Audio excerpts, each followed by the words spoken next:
Бишкек шаарындагы Жибек жолу жана Темирязев көчөлөрүнүн кесилишиндеги күйүүчү майлоочу май сакталган кампадан чыккан өрт чектөөгө алынды. Бул тууралуу өзгөчө кырдаалдар министрлиги билдирди. Өрт эртең менен саат 8:00 жакын күйүүчү майлоочу май сакталган жеке менчик үйдүн биринде чыккан. Өрттөн кошуна жайгашкан үйлөр дагы жабыр тартканы белгилүү болду. УКМ учурда өрттү толук өчүрүү иштери жүргүзүп жатканын айтты. Кыргызстанда жыл башынан бери 3000дей өрт кырсыгы катталып, 33дөн ашык киши каза болгон.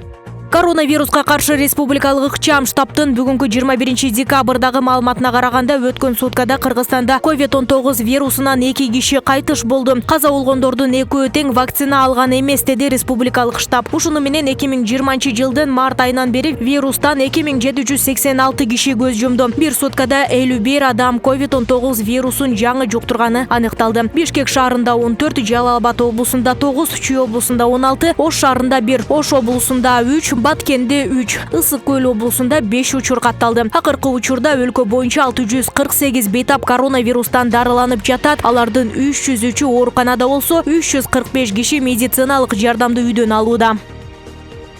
Чүй облусунун Ала Мөдөн районунан жарандардын акчасын алдап алып, изин жашырып кеткен адам кармалды. Бул тууралуу Чүй облустук ички иштер башкы башкармалыгынын басма сөз кызматы билдирди. Буга чейин Ала Мөдөн райондук милициясына 10дон ашуун арыз түшкөн. Анда айтылган маалыматка караганда, өзүн Фархат деп тааныштырган адам элдин ишенимине кирип, ар кандай жолдор менен акчаларын алып кетип турган. Кийин акчаны кайтарып бербей качып кеткен. Арыздарда көрсөтүлгөн сумма боюнча ал 588 000 сом жана 36 700 доллар алдап алган. Бул факт бирдиктүү реестрге кылмыш жаза кодексинин 209-беренеси менен катталган. Ыкчам иликтөө иштеринин жүрүшүндө бул фактыларга шектүү катары Чүй облусунун 36 жаштагы тургуну кармалды. Учурда тергөө иштери жүрүп жатат.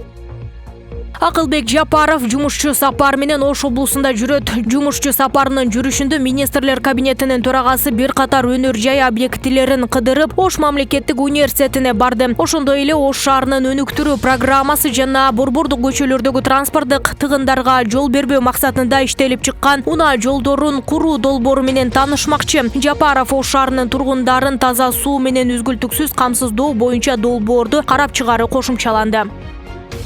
Кыргызстандын жана Индиянын тышкы иштер министрлери Руслан Казакбаев менен Субраманиам Джайшанкар 19 декабрда Нью-Дели шаарында өткөн Индия Борбор Азия диалогунун алкагында жолугушту. Бул тууралуу министрликтин басма сөз кызматы кабарлады. Сүйлөшүүлөрдүн жүрүшүндө министрлер ар тараптуу Кыргыз-Индия кызматташтыгын талкуулашты. Тараптар Кыргызстандын президенти Садыр Жапаровдун Индия Борбор Азия саммитинин алкагында 2022 жылдын январында Индияга боло турган иш сапарына даярдыкты да сүйлөштү. Индия Борбор Азия өлкөлөрүнүн ортосундагы эки тараптуу мамилелерди кызматташуунун жогорку деңгээлине көтөрүүгө кызыктар экенин билдирди. Эки өлкөнүн дипломаттары Кыргызстан менен Индия быйыл бир катар эки тараптуу маанилүү иш-чараларды өткөрүүгө жетишкендигин белгилешти.